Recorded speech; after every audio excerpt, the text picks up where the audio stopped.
तो इसमें कोई कंफ्यूजन आपके मन में आ रहा हो यहाँ तक के आइडिया में, तो प्लीज पूछे कि आप सर पावर कैसे निकालते हो, रेजिस्टेंस कैसे निकालते हो बल्ब का, ये ऐसा कुछ यदि आपके दिमाग में आ रहा हो तो चेक करो।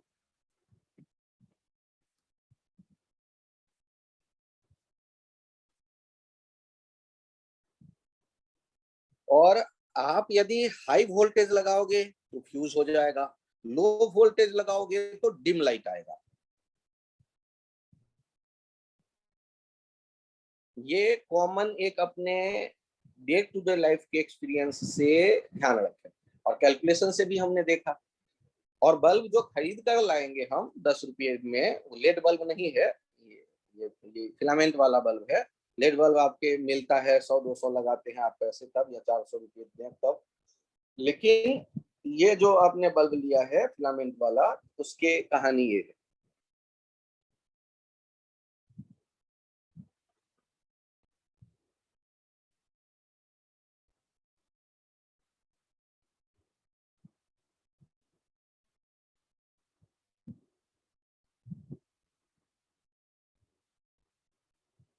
इंडिया में हाउस होल्ड सप्लाई कितना है?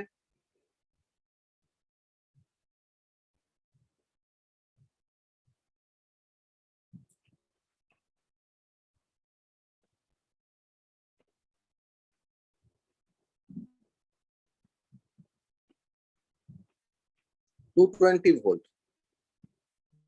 तो ध्यान रखिएगा, आपके जो बल्ब दुकान से खरीद के आप ला रहे हैं वो 220 वोल्ट वाले।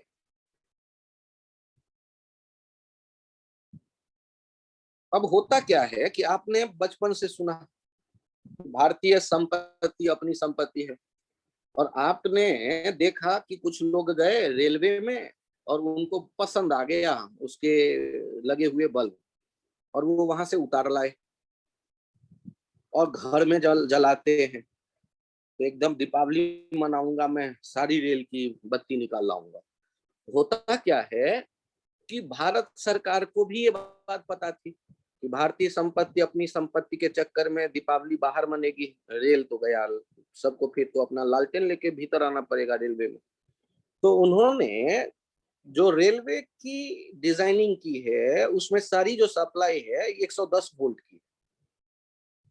तो हुआ ये कि यदि आपने 110 वोल्ट वाला बल्ब देखा कि एक व्यक्ति निकाल के ले गया, उसने घर में लगाया, तो घर में लगाते ही क्या होगा, घर की सप्लाई 220 वोल्ट की है, तो फ्यूज हो जाएगा। तो लोग सोचेंगे हाँ यार, भारत सरकार के सरकारी कंपनी का बना बल्ब है, नहीं ताकतवर है, बेकार है, फ्यूज हो जाता है। तो एक बार निकाल के लाएंगे, दो बार लाएंगे, उनको समझ में आ जाएगा कि भारत सरकार का बल्ब है, बेकार बना है, इसलिए वो नहीं जल रही, फ्यूज हो जा रही है बार बार। तो अगली बार से निकालना छोड़ देंगे। देख रहे हो, भारतीय रेल की बल्ब अभी भी टिकी हुई है इस छोटे से आइडिया के कारण। अब नेक्स्ट आइडिया आता है कि जो सारे सप्लाई हम घर में कर रहे हैं इलेक्ट्रिक करंट, और वो सारे बल्ब जो घर में लगे हुए हैं आपस में सीरीज में होगा या पैरेलल में होगा?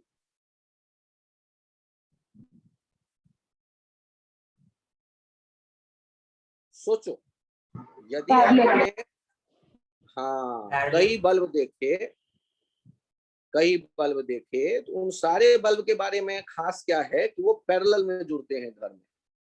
सर ऐसा क्यों? क्योंकि आपके वायर तो थोड़े ज्यादा लगेंगे वायरिंग में, लेकिन यदि कोई एक बल्ब फ्यूज होगा ना, तो पोटेंशियल उससे डिफरेंस। क्या होगा कि कोई एक आर्म में करंट नहीं जाएगा, बाकी दो बल्ब तो जलेंगे।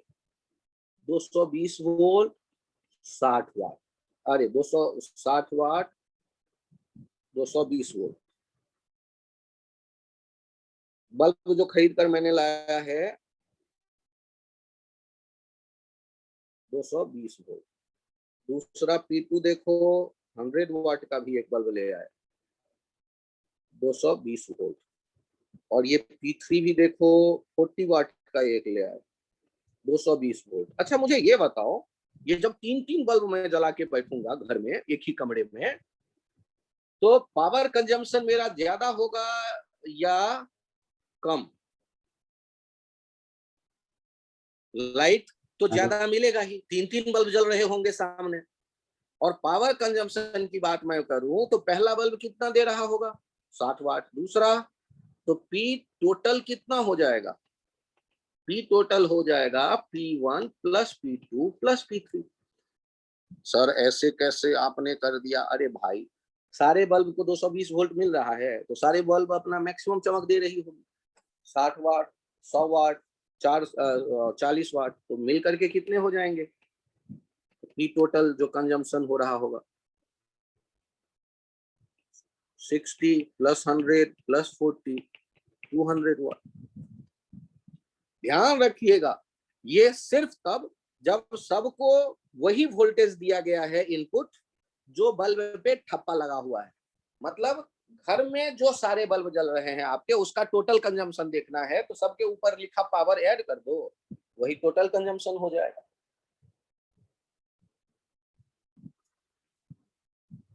वही टोटल कंजम्पशन हो जाएगा। यहाँ पर ये स्टार मार्क दे देना कंडीशन, ये 220 से अलग होगा तो फिर गड़बड़ हो जाएगी। फिर आपको अलग अलग का पावर पी न्यू अलग अलग कैलकुलेट करना पड़ेगा, नया वोल्टेज देके। कैसे, वो मैंने पिछले पेज पे दिखाया था। और यदि आपने 220 से ज्यादा वोल्ट दिया तो फ्यूज हो जाएगा। कौन सा बल्ब फ्यूज होगा, तो वो प्रोबेबिलिटी का गेम है, तीनों के तीनों फ्यूज हो जाएंगे, क्योंकि तीनों में आपने 220 से ज्यादा दे दिया। कौन पहले कौन बाद, ये बात की बात, फ्यूज होगा तीनों। और यदि तीनों में आपने कम अप्लाई किया है, ये 110 वोल्ट कर दिया, तो तीनों के अलग अलग नया पावर निकाल कर फिर इकट्ठा करना पड़ेगा।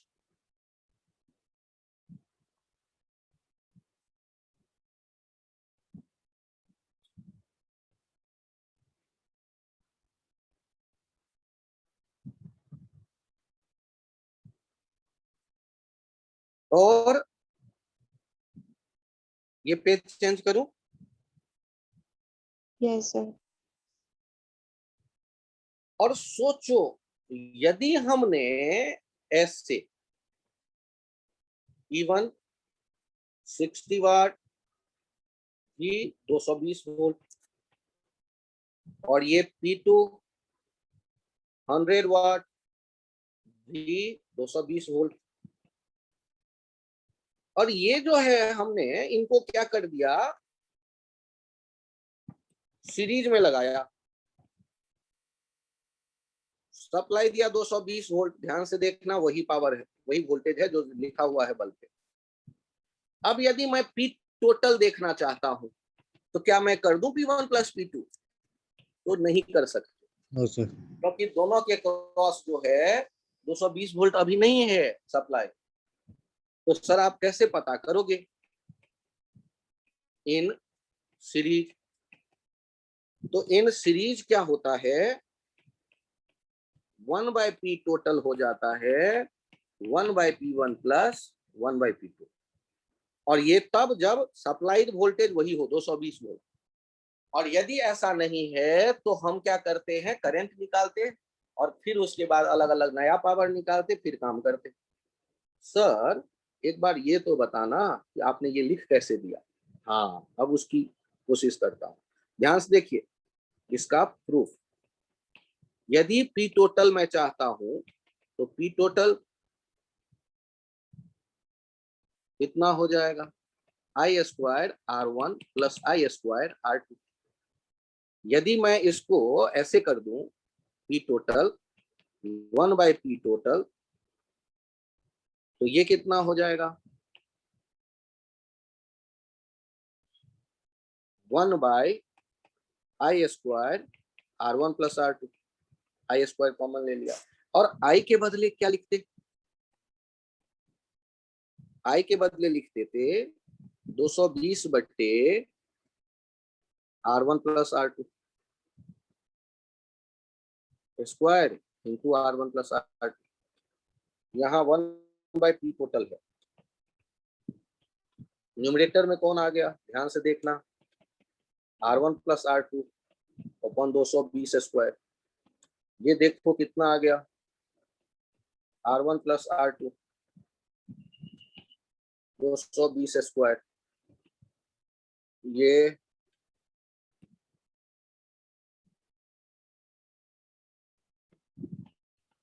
R1 by 220 square plus R2 by 220 square 1 by 220 square by R1 plus 1 by 220 square by R2। यही क्या हो गया 1 bye P1 plus 1 bye P2। तो जब आप सीरीज में देख रहे हैं कि टोटल कंजम्पशन कितना हुआ, तो टोटल कंजम्पशन पे हमारे सामने ये रिलेशन आया। सर आपने R1 R2 कैसे सोच लिया ये मुझे नहीं पता चला। V स्क्वायर बाय T से, P1 स्क्वायर बाय P1 से, 220 गुने 220 बाय वो जो ठप्पा लगा है बल्ब पे उसके हिसाब से। R2 कैसे सोच लिया 220 गुने 220 बटे P2 100 से। अच्छा ये बताना, जब सीरीज में हमने अटैच किया है तो ज्यादा चमक किस बल्ब से आ रही होगी?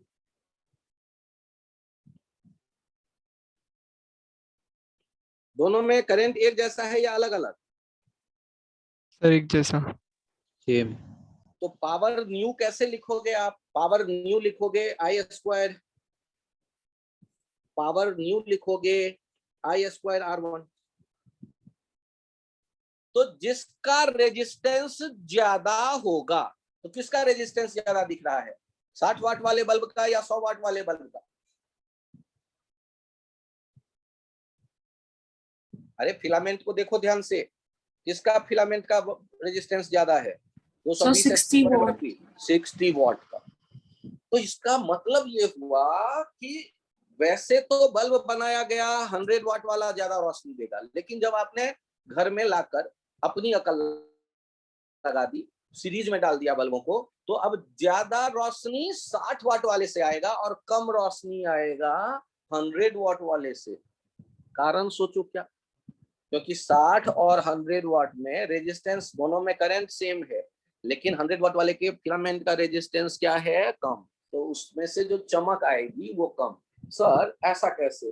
100 वाट वाला तो ज्यादा चमक देगा 60 वाट वाले से। भाई वो तब ना जब पैरेलल में जोड़ते, जब आपने सीरीज में कर दिया तो चमक की कहानी बदल गई।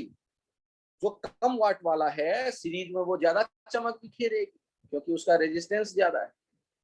क्योंकि जो कंपनी ने ठप्पा लगाया वो ये मान के कि आप पैरेलल में जोड़ते, तो पैरेलल में पावर होता V square by R, V सबका सेम, R जिसका कम होता उसकी चमक ज्यादा होती। तो 100 वाट वाले के फिलामेंट के रेजिस्टेंस का वैल्यू कम है, उसकी चमक ज्यादा है, और 60 वाट वाले के फिलामेंट का रेजिस्टेंस ज्यादा है। तो जब हम सीरीज में इनको जोड़ेंगे तो 60 वाट वाला ज्यादा चमकेगा।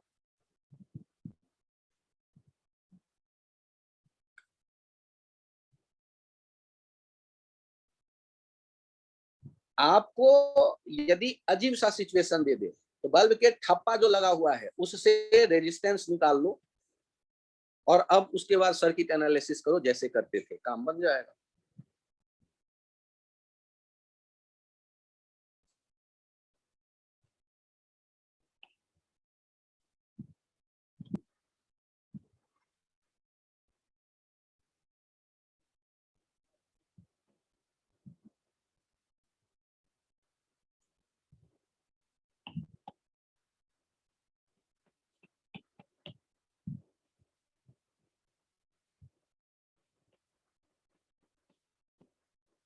इन सारे बल्ब को देखिएगा,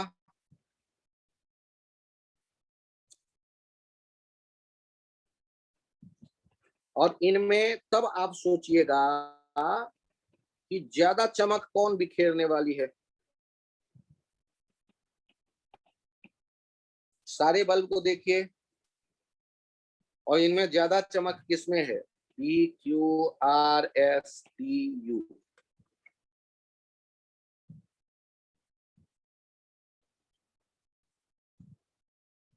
ध्यान से देखिए, जो करंट निकल करके आते आप देखोगे, बहुत बढ़िया, उस करंट के आई के आपने कर दिया I1 I2 I3। तो ध्यान से देखो I1 I2 I3 में कौन बड़ा होगा? तो I3 सबसे बड़ा होगा, I2 उससे कम होगा और I1 सबसे कम होगा। और शुरू वाले तीनों बल्ब में 60 वाट वाला सबसे ज्यादा चमकेगा, सीरीज में इन्वर्टेड हो गया। 120 से ज्यादा चमक 100 में और 100 से ज्यादा चमक 60 वाट वाले में, और उसके नीचे वाले दोनों में 60 वाट वाला ज्यादा चमका और नीचे वाला 60 वाट का खुद है, और तीनों 60 वाट में एक जैसा रेजिस्टेंस होगा। करंट किसमें ज्यादा है? नीचे वाले में सबसे ज्यादा। तो यू वाला जो है ये हो जाएगा मैक्सिमम ब्राइट। कोई कैलकुलेशन नहीं, आपसे कहा गया था find maximum bright bulb, find maximum bright bulb in this circuit, और आंसर कौन सा आप कह देंगे? यही वाला। क्यों? तो थोड़ा ध्यान से देखिए कि ऊपर वाले तीनों में सीरीज होने के कारण 60 वाट वाला सबसे ज्यादा चमकेगा, उसके नीचे दोनों में 60 और 100 में 60 ज्यादा चमकेगा, और तीनों 60 में तीनों के रेजिस्टेंस फिलामेंट का एक जैसा, नीचे वाला जो है उसमें करंट ज्यादा जा रहा है, इस कारण से उसमें सबसे ज्यादा चमक आएगी। तो पूरे सर्किट में इसी में सबसे ज्यादा चमक आएगी। जिनके ये समझ में आया हो हैंड राइज करें प्लीज।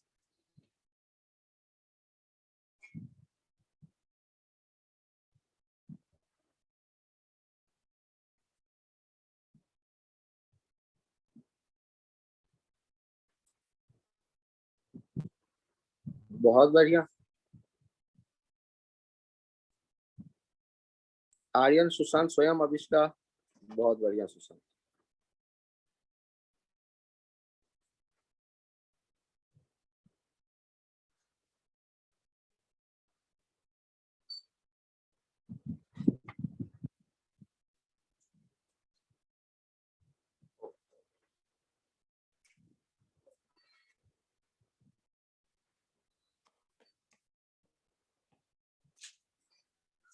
यहाँ पेज चेंज कर दूं?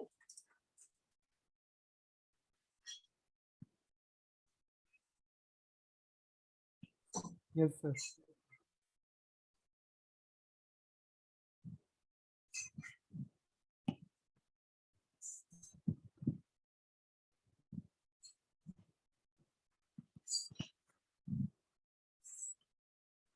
ये डिलीट करना होगा, पेज चेंज हो रहा है।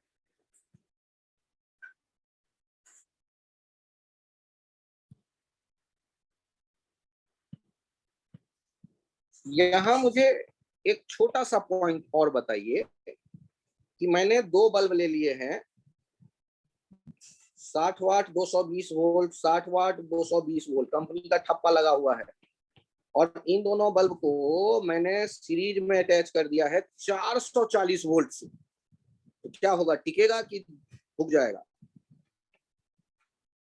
फ्यूज हो जाएगा या टिकेगा?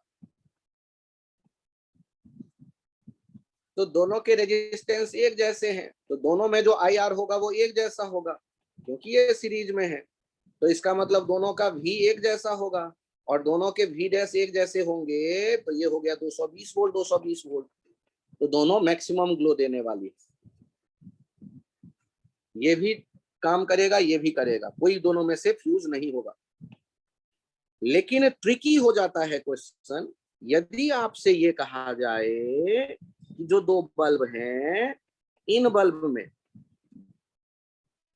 आपके सप्लाइड वोल्टेज तो है 440 वोल्ट, लेकिन ये है 60 वाट 220 वोल्ट, और ये भी है, ये है 100 वाट 220 वोल्ट। अब क्या लगता है, क्या दोनों चमकेगा? No sir. तो रेजिस्टेंस R1 R2 में कौन ज्यादा है? R1। तो IR1 is greater than IR2।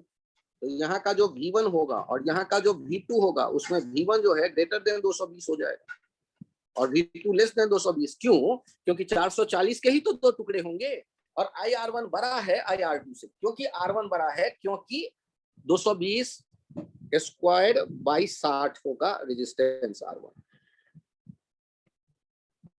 तो इसका मतलब इसमें से कौन सा फ्यूज होने वाला है? R1। हाँ, ये गेट फ्यूज, क्योंकि उसका पोटेंशियल डिफरेंस 220 वोल्ट से ज्यादा आ गया, 440 के आधे से ज्यादा आ गया। इसका मतलब है वो फ्यूज हो जाएगा 100। अच्छा, वैसे दूसरे तरह से याद रखो, जो ज्यादा चमकने की कोशिश कर रहा था इन दोनों में वो फ्यूज हो गया। सीरीज में 60 वाट वाला ज्यादा चमकने की कोशिश कर रहा था, फ्यूज हो गया। तो बल्ब वाली सारी कहानी कंप्लीट हो गई। माइसा, अब क्या बल्ब वाले सारे क्वेश्चन आपने जो पढ़े थे बन जाएंगे? Yes sir. Ammeter, volt meter सारे।